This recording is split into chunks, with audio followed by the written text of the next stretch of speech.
जय श्री गणेशाय नमः। गणेश जी का कोई भी काम शुभ करने से पहले गणेश जी का स्मरण करने मात्र से जीवन की सभी विघ्न बाधाएं शांत होती हैं।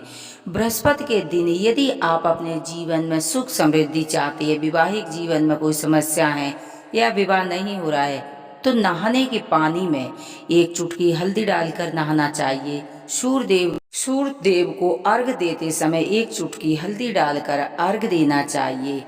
नहाने के बाद एक चुटकी हल्दी विष्णु भगवान को अर्पित करनी चाहिए। अपने माथे पर, गले पर, नाभि पर टीका लगाना चाहिए। ऐसा लगातार 41 दिन तक करेंगे तो आप देखेंगे कि आपकी पर्सनैलिटी में चार चांद लग जाएंगे। हर जगह आपका मान सम्मान होगा।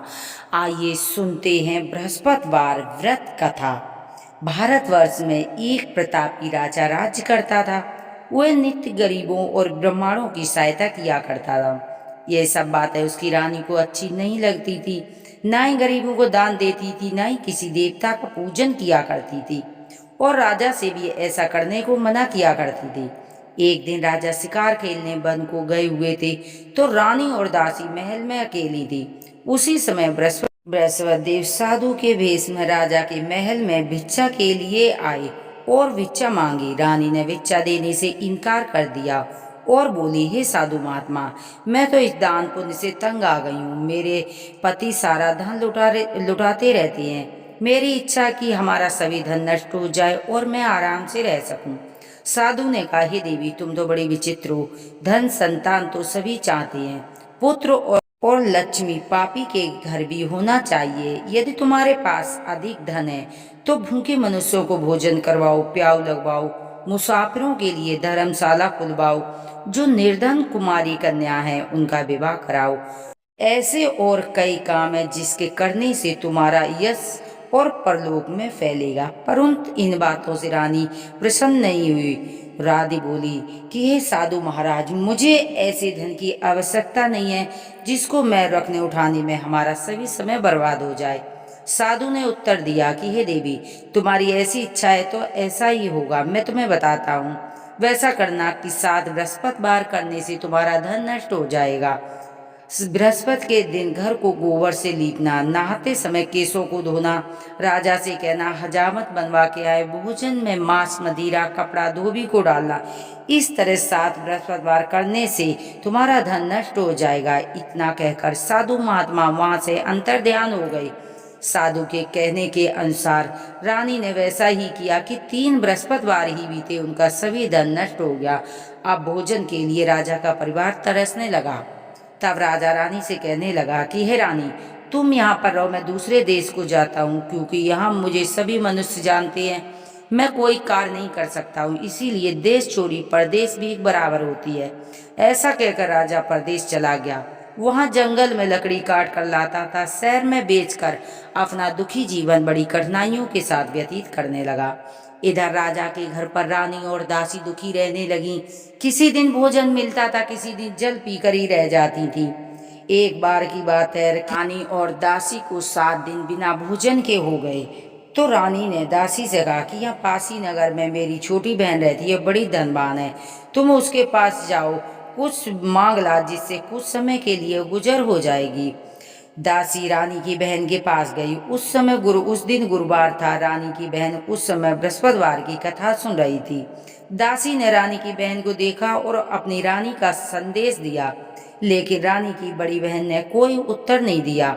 जब दासी को किसी प्रकार का उत्तर नहीं मिला तो वह बड़ी दुखी हुई और क्रोध भी आया। वापस घर आकर रानी से कहने लगी कि तुम्हारी बहन तो बहुत धनी स्त्री है, छोटे मनुष्य से बात भी नहीं करती है। मैंने कहा तो उसने कोई उत्तर नहीं दिया। मैं वापस चली आई। रानी ने अपने भाग्य को कोसा और इधर रानी की बहन ने सोचा कि मेरी बहन की दासी आई थी, परंतु उससे कोई नहीं बोला, इससे बड़ी दुखी हुई होगी। कथा सुन पूजन समाप्त करके वह अपने बहन के घर चलने लगी। और कहने लगी कि हे बहन, मैं बृहस्पतिवार का व्रत कर रही थी, तुम्हारी दासी गई। जब तक कथा होती है तब तक ना उठते हैं ना बोलते हैं, कहो तुम्हारी दासी क्यों गई।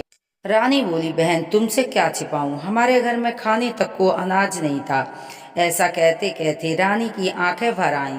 उसने दासी समेत 7 दिन भूखे रहने की बात बताई, बहन को विस्तार पूर्वक सुना दी। रानी की बहन बोली, देखो बहन, भगवान बृहस्पति सबकी मनोकामना पूर्ण करते हैं। शायद तुम्हारे घर में अनाज रखा हो। पहले तो रानी को विश्वास नहीं हुआ, पर बहन के आग्रह करने पर दासी घर के अंदर गई तो उसे सचमुच एक घड़ा बेचर का भरा मिला। यह देखकर दासी को बड़ी हैरानी हुई। दासी रानी से कहने लगी कि हे रानी, जब हमको भोजन नहीं मिलता है तो हम रोज व्रत रखते हैं, इसीलिए इनसे व्रत की विधि पूछ ली जाए तो हम भी व्रत किया करेंगे। तब रानी ने अपनी बहन से बृहस्पतिवार के बारे में पूछा। उसकी बहन ने बताया कि बृहस्पतिवार के व्रत में चने की दाल मुनक्का से विष्णु भगवान का केले की जड़ में पूजन करें तथा दीपक जलाएं, बृहस्पतिवार की कथा सुने और पढ़ें, भोजन भी पीला करें, इससे बृहस्पति देव प्रसन्न होते हैं। व्रत और पूजन की विधि बताकर बहन अपने घर लौट गई। 7 दिन के बाद जब गुरुवार आया तो रानी और दासी ने व्रत रखा। गुड़साल से जाकर चना गुड़ बीन लाई, फिर उससे केले की जड़ का विष्णु भगवान का पूजन किया। अब पीला भोजन कहाँ से आए? बेचारी बहुत दुखी थी, क्योंकि उन्होंने व्रत रखा था, जिस कारण बृहस्पति देव प्रसन्न थे। इसीलिए 2 थालों में सुंदर भोजन लेकर आए और दासी को देकर बोले कि ये तुम्हारे रानी के लिए है। दासी भोजन को पाकर बहुत प्रसन्न हुई और रानी से कहने लगी कि चलो रानी, भोजन कर लो। रानी को इस विषय में कुछ पता नहीं था। रानी बोली कि तू ही भोजन कर ले, क्योंकि तू हमारी व्यर्थ में हंसी उड़ाती है। दासी कहने लगी, ये महात्मा भोजन दे गया, इसीलिए हम दोनों साथ साथ भोजन करेंगे। दोनों ने गुरु भगवान को नमस्कार कर भोजन आरंभ कर लिया। अब प्रत्येक बृहस्पतिवार का वो व्रत रखने लगी। बृहस्पति देव की कृपा से उनके पास फिर से धन संपदा आ गई, परंतु रानी फिर पहले की तरह आलस करने लगी। तब दासी बोली, देखो रानी, तुम्हें पहले भी इसी प्रकार आलस हुआ करता था। तुम्हें धन रखने से कष्ट होता था, जिस कारण हमारा सभी धन नष्ट हो गया था। अब बृहस्पतिवार की कृपा से धन मिला है तो तुम्हें फिर से आलस हो गया है। रानी को समझाते हुए दासी कहने लगी कि हमने बड़ी मुसीबतों के बाद धन पाया है, इसीलिए हमें दान पुण्य करना चाहिए, भूखे मनुष्यों को भोजन कराना चाहिए, धन शुभ कर्मों में खर्च करना चाहिए, जिससे तुम्हारे कुल का यश बढ़ेगा, स्वर्ग की प्राप्ति होगी और पितृ प्रसन्न होंगे। दासी की बात मानकर अपना सारा दिन शुभ कर्मों में खर्च करने लगी, जिससे पूरे नगर में यश फैलने लगा। एक दिन इधर राजा दुखी होकर जंगल में पेड़ के नीचे आसन जमाकर बैठ गया। वह अपनी दशा को याद कर रोने लगा और बृहस्पतिवार का दिन था। एकाएक उसने देखा कि निर्जल वन में एक साधु प्रकट हुए हैं। वह साधु के वेश में स्वयं बृहस्पति देव थे। लकड़हारे के सामने आकर बोले कि हे लकड़हारे, इस सुनसान जंगल में किस चिंता में मग्न बैठा है? लकड़हारे ने दोनों हाथ जोड़कर प्रणाम किया और कहा कि हे, और उत्तर दिया कि महात्मा जी, आप तो सब कुछ जानने वाले हो, क्या कहूँ? यह कहकर संपूर्ण कहानी सुना दी। महात्मा जी दयालु होते हैं। महात्मा जी ने कहा कि तुम्हारी स्त्री ने बृहस्पति देव का अपराध किया था, जिस कारण तुम्हारी ये दशा हुई है। अब तुम किसी बात की चिंता मत करो, मेरे कहने पर चलो, तुम्हारे सभी कष्ट दूर हो जाएंगे और भगवान तुम्हें पहले से अधिक धन संपदा देंगे। तुम बृहस्पति के दिन कथा किया करो, 2 पैसे चने की दाल मुनक्का लाकर प्रसाद तैयार किया करो, शुद्ध जल में गुड़ शक्कर मिलाकर अमृत तैयार करो। कथा के पश्चात सारे परिवार और सुनने वाले प्रेमियों को प्रसाद बांटा करो और स्वयं भी ग्रहण किया करो। बृहस्पति देव तुम्हारी मनोकामना पूरी करेंगे। साधु के ऐसे वचन सुनकर लकड़हारा बोला कि प्रभु, मुझे लकड़ी बेचकर इतना पैसा नहीं मिलता जो मैं भोजन के उपरांत कुछ बचा, और मैंने रात्रि में अपनी स्त्री को व्याकुल देखा है। मेरे पास इतना कुछ नहीं है जिससे मैं उसकी खबर मंगा सकूं। साधु ने कहा, हे लकड़हारे, तुम किसी बात की चिंता मत करो। बृहस्पति के दिन तुम रोजाना की तरह शहर में लकड़ियां लेकर जाओ। रोज से दुगना धन प्राप्त होगा, जिससे तुम भली बात भोजन कर लोगे तथा बृहस्पति देव पूजा का सामान आ जाएगा। और कथा कुछ इस प्रकार है। प्राचीन काल में एक ब्राह्मण रहता था। वह बहुत ही निर्धन था, उसका कोई संतान नहीं थी। उसकी स्त्री बड़ी मलिनता के साथ रहती थी। वह न स्नान करती थी, न ही किसी देवता का पूजन किया करती थी, जिससे ब्राह्मण देवता बड़े दुखी रहते थे। बेचारे बहुत कुछ करते थे, किंतु कोई परिणाम नहीं निकलता था। भगवान की कृपा से ब्रह्मांड स्त्री कन्या रूपी रत्न पैदा हुआ। कन्या अपने पिता के घर में बड़ी होने लगी। स्नान करके विष्णु भगवान का जाप करती थी और बृहस्पतिवार का व्रत करने लगी। अपने पूजा पाठ को समाप्त कर विद्यालय जाती थी। अपने मुट्ठी में जौ भर ले जाती थी, पाठशाला के मार्ग पर डालती जाती थी। तब वे जौ स्वर्ण के हो जाते थे। लौटते समय उन्हें बीन कर घर ले आती थी। एक दिन वह बालिका सूप में सोने के जौ साफ कर रही थी। उसकी माँ ने देख लिया और कहा कि बेटी, सोने के जौ साफ करने के लिए सोने का ही सूप होना चाहिए। दूसरे दिन गुरुवार था। कन्या ने व्रत रखा और बृहस्पति देव से प्रार्थना की कि प्रभु, मैंने आपकी पूजा सच्चे मन से की हो तो मेरे लिए सोने का सूप दे दो। वह बालिका जौ फैलाती हुई जाने लगी और लौटते समय बीन रही थी कि बृहस्पति देव की कृपा से उसे सोने का सूप मिल गया। वह कन्या, एक दिन की बात है कि वह कन्या सोने के सूप में जौ साफ कर रही थी, मगर उसकी माँ का वही ढंग रहा। उस समय शहर का राजपुत्र होकर वहां होकर निकला। इस कन्या का रूप और कार्य देखकर मोहित हो गया। अपने घर आकर भोजन व जल त्याग कर लेट गया। राजा को जब इस बात का पता लगा तो अपने प्रधानमंत्रियों के साथ अपने बेटे के पास गए और बोले कि बेटा, तुम्हें किस बात का कष्ट है? किसी ने तुम्हारा अपमान किया है अथवा जो कारण हो सो कहो, मैं वही कार्य करूंगा जिससे तुम्हें प्रसन्नता होगी। अपने पिता की राजकुमार ने बात सुनी और बोला कि पिताजी, आपकी कृपा से मुझे किसी बात का कष्ट नहीं है। किसी ने मेरा अपमान नहीं किया, परंतु मैं उस लड़की से विवाह करना चाहता हूँ जो सोने के सूप में जौ साफ कर रही थी। यह सुन राजा आश्चर्य में पड़ गया और बोला कि बेटा, इस तरह की कन्या का तुम ही पता लगाओ, मैं तुम्हारा विवाह अवश्य करवा दूंगा। राजकुमार ने उसी के लड़की के घर का पता बताया। तब मंत्री उस लड़की के घर गए, ब्रह्मण देवता को सभी हाल कह सुनाया। ब्रह्मण देवता के साथ अपनी कन्या का विवाह करने के लिए तैयार हो गया। तब विधि विधान के साथ ब्राह्मण की कन्या का विवाह राजकुमार के साथ संपन्न हुआ। कन्या के घर से जाते ही पहले की तरह भली बात ब्राह्मण के घर में गरीबी का दिवास हो गया। अब भोजन के लिए बड़ी मुश्किलों से मिलता था। एक दिन दुखी होकर ब्राह्मण देवता अपनी पुत्री के पास गए। बेटी ने पिता की दुखी आवश्यकता को देखा और अपनी माँ का हाल पूछा। तब ब्राह्मण देवता ने सभी हाल कह दिया। कन्या ने बहुत सा धन देकर अपने पिता को विदा किया। इस तरह ब्राह्मण देवता कुछ समय सुखी पूर्वक व्यतीत हुआ। कुछ दिन के बाद वही हाल हो गया।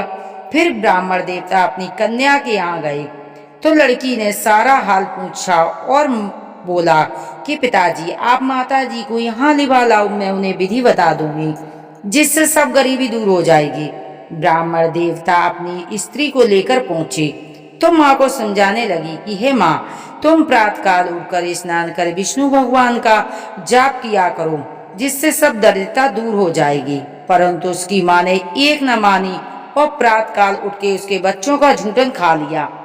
एक दिन उसकी पुत्री को बहुत गुस्सा आया। कोठरी का सभी सामान निकालकर और अपनी माँ को बंद किया और प्रातःकाल उठाकर स्नान कराया, पूजा पाठ कराया और उसकी माँ की बुद्धि ठीक हो गई। प्रत्येक बृहस्पतिवार को व्रत करने लगी। इस व्रत के प्रभाव से उसके माँ बाप बहुत ही धनवान पुत्रवान हो गए और बृहस्पति देव के प्रभाव से इस लोक में सुख भोग कर स्वर्ग लोक की प्राप्ति हुई। इतना कहकर साधु महात्मा वहां से अंतर ध्यान हो गए। धीरे धीरे समय व्यतीत होने लगा। फिर वही बृहस्पतिवार का दिन आया। लकड़हारा जंगल से लकड़ी काट कर किसी शहर में बेचने गया। उस दिन से उसे अधिक धन मिला। राजा ने गुड़ चना आदि लाकर गुरुवार का व्रत किया। उस दिन से उसके सभी कलेश दूर हो गए। परंतु जब दोबारा गुरुवार आया तो वह व्रत रखना भूल गया, जिस कारण बृहस्पति भगवान नाराज हो गए। उस दिन नगर के राजा ने विशाल यज्ञ का आयोजन किया। शहर में घोषणा करवा दी कि कोई भी मनुष्य अपने घर भोजन न बनावे, समस्त जनता हमारे यहाँ भोजन करने आए। यह आज्ञा जो न मानेगा उसे फांसी की सजा दी जाएगी। इस तरह की घोषणा संपूर्ण नगर में करवा दी। राजा की आज्ञा के अनुसार सभी लोग भोजन करने आए, लेकिन लकड़हारा कुछ देर से पहुंचा, इसीलिए राजा अपने साथ लिवा लाए। भोजन करा रहे थे कि रानी की दृष्टि उस फुट्टी पर पड़ी जिस पर उसका सोने का हार लटका हुआ था। उसे नहीं दिखाई दिया। रानी ने निश्चय किया कि मेरा हार इसी मनुष्य ने चुरा लिया होगा। उसी समय पुलिस को बुलवाकर और राजा को जेल में डलवा दिया। जब राजा कारागार में पड़ गया, विचार करने लगा कि न जाने कौन से पूर्व जन्म के लिए ये दुख प्राप्त हुआ है, और उसी साधु को याद करने लगा जो उस जंगल में मिला था। उसी समय तत्काल बृहस्पतिदेव साधु के रूप में प्रकट हुए और उसकी दशा को देखकर कहने लगे कि अरे मूर्ख, तुमने बृहस्पतिवार की कथा नहीं कही थी जिस कारण ये दुख प्राप्त हुआ है। अब तुम किसी बात की चिंता मत करो। बृहस्पति के दिन कारागार के दरवाजे पर 4 पैसे पड़े मिलेंगे, उनसे तुम बृहस्पति देव की पूजा करना, तेरे सभी कष्ट दूर हो जाएंगे। बृहस्पति के दिन 4 पैसे मिले। लकड़हारे ने कथा कही। उसी रात्रि में बृहस्पति देव ने राजा के स्वप्न में कहा, हे राजा, तुमने जिस आदमी को जेल खाने में बंद करवा दिया है वह निर्दोष है, वह राजा है, उसे छुड़वा देना। अगर और रानी का हार उसी खुंटी पर लटका हुआ, अगर तूने ऐसा नहीं किया तो तेरे राज्य को नष्ट कर दूंगा। इस समय रात्रि स्वप्न देखकर राजा प्रातः काल उठा और खुंटी पर हाथ देखकर लकड़हारे को बुलवाकर सुंदर वस्त्र आभूषण देकर विदा किया। बृहस्पति देव की आज्ञा के अनुसार राजा अपने नगर को चल दिया। जब राजा नगर के निकट पहुंचा तो बड़ा आश्चर्य हुआ। पहले से अधिक बात तालाब हुआ, मंदिर, धर्मशाला बहुत से बन गए हैं। तो राजा ने पूछा कि ये सब किसका है। नगर के सभी लोग कहने लगे, दासी और रानी का है। तो राजा को आश्चर्य भी हुआ और गुस्सा भी आया। जब रानी ने एक खबर सुनी कि राजा आ रहे हैं तो बांदी से कहने लगी, हे दासी, देखो राजा हमको कितनी बुरी हालत में छोड़ गए थे, कहीं हमारी ऐसी हालत देखकर लौट न जाए, इसीलिए तू दरवाजे पर खड़ी हो जा। आज्ञा अनुसार रानी दासी दरवाजे पर खड़ी हो गई। राजा आए तो अपने साथ तिवाल आई। तब राजा ने क्रोध करके अपनी तलवार निकाली और पूछा कि बताओ, यह धन तुम्हें कैसे प्राप्त हुआ है। तो रानी और दासी ने बोला कि यह बृहस्पति देव के व्रत से प्राप्त हुआ है। तो राजा कहने लगा कि सभी लोग 7 रोज के बाद व्रत रखते हैं, लेकिन हम रोज व्रत किया करेंगे और दिन में 3 बार कहानी कहा करूंगा। अब राजा के दुपट्टे में हर समय चने की दाल बंधी रहती थी। 3 बार कहानी कहता था। एक रोज राजा ने विचार किया कि चलो अपनी बहन के यहाँ घूम आवे। इस तरह निश्चय कर राजा घोड़े पर सवार हो अपनी बहन के यहाँ चलने लगा। मार्ग पर उसने देखा कि कुछ आदमी मुर्दे को लिए जा रहे हैं। उन्हें रोककर कहने लगा कि अरे भाई, हमारी बृहस्पतिवार की कथा सुन लो। वे बोले, लो हमारा तो आदमी मर गया, इसे अपनी कथा की पड़ी है। लेकिन कुछ बोले, हम तुम्हारी कथा सुनेंगे, कहो। राजा ने दाल निकाली। जब कथा आदि हुई तो मुर्दा हिलने लगा। जब कथा समाप्त हुई तो मनुष्य राम राम कह के खड़ा हो गया। आगे मार्ग पर उसने देखा कि एक किसान हल चला रहा है। बोला, भाई हमारी बृहस्पतिवार की कथा सुन लो। वो बोला, जा अपनी कथा किसी और को सुनाना, जब तक मैं तेरी कथा सुनूंगा, जब तक मैं 4 हैरुआ जोत लूंगा। राजा के हटते ही बैल पछाड़ खा के गिर गया और किसान की पीठ में दर्द होने लगा। उसी समय उसकी माँ रोटी लेकर आ रही थी। उसने ये सब हाल देखा, अपने पुत्र से सब हाल पूछा। बेटे ने सभी हाल कह दिया। बुढ़िया दौड़ी दौड़ी उस घुड़सवार के पास गई। बोली, मैं तेरी कथा सुनूंगी, मेरे खेत पर चल के कहना। राजा ने बुढ़िया के खेत पर जाके कही, जिसके सुनते ही बैल खड़े हो गए और किसान के पेट का दर्द बंद हो गया। राजा अपनी बहन के घर पहुंचा। बहन ने भाई की खूब मेहमानी की। दूसरे रोज प्रातःकाल राजा जागा तो देखा कि सभी लोग भोजन कर रहे हैं। राजा ने अपनी बहन से कहा कि यहाँ कोई ऐसा मनुष्य नहीं है जिसने भोजन न किया हो, हमारी बृहस्पतिवार की कथा सुन ले। बहन बोली, भैया ये देश ऐसा है, पहले यहाँ भोजन करते हैं, बाद में अन्य काम करते हैं। यदि कोई पड़ोस में हो तो देख आती है। ऐसा कहकर राजा की बहन चल दी, मगर कोई ऐसा मनुष्य नहीं मिला कि जिसने भोजन नहीं किया हो। अंत में एक कुमार के घर गई जिसका लड़का बीमार था। उससे मालूम हुआ कि यहाँ किसी ने 3 रोज से भोजन नहीं किया है। रानी ने अपने भाई की कथा सुनने की कही। कुमार तैयार हो गया। राजा ने जाकर बृहस्पतिवार की कथा कही, जिसके सुनते ही उसका लड़का ठीक हो गया। अब तो राजा की प्रसन्नता होने लगी। एक रोज राजा ने अपनी बहन से कहा कि बहन, हम अपने घर जाएंगे, तुम भी तैयार हो जाओ। बहन ने अपनी सास से कही। सास बोली, चली जा, पर अपने लड़कों को मत ले जाना, क्योंकि तेरे भाई के कोई औलाद नहीं है। बहन बोली, भैया मैं चलूंगी, मगर कोई बालक नहीं जाएगा। राजा बोला, जब बालक नहीं जाएगा तो तुम जाकर क्या करोगी। बड़े दुखी मन से राजा अपने नगर लौट आया और रानी से कहने लगा कि हम निर्वंशिया हैं, हमारे मुंह देखने का धर्म नहीं है, कुछ लोग तो आज भोजन भी नहीं करते हैं। रानी बोली, प्रभु बृहस्पति देव ने हमें सब कुछ दिया है, औलाद भी अवश्य देंगे। उसी रात्रि में बृहस्पति देव ने राजा से स्वप्न में कहा, हे राजा उठ, सभी सोच त्याग दे, तेरी रानी को गर्भ से है। तो राजा ने ये बात सुनी, बड़ी खुशी हुई। 9वें महीने में उसके गर्भ से सुंदर पुत्र पैदा हुआ। तो राजा कहने लगा, देख रानी, स्त्री बिना खाए रह सकती, बिना कहीं नहीं रह सकती। जब मेरी बहन आए तो तुम उनसे कुछ मत कहना। रानी ने सुनकर हाँ कर दिया। जब राजा की बहन ने ये शुभ समाचार सुना तो बहुत खुश हुई, बधाई लेकर अपने भाई के आई। तभी रानी ने कहा, घोड़ा चढ़ी नहीं आई, गधा चढ़ी आई। राजा की बहन बोली, भैया मैं इस प्रकार, भाभी मैं इस प्रकार न कहती तो तुम्हें औलाद कैसे मिलती। बृहस्पति देव ऐसे ही है, जैसे जिसके मन में कामना होती सभी को पूर्ण करते हैं। जो सद्भावना से बृहस्पतिवार का व्रत करता है और कथा पढ़ता है, दूसरों को सुनाता है, बृहस्पति देव उनकी सभी मनोकामना पूर्ण करते हैं।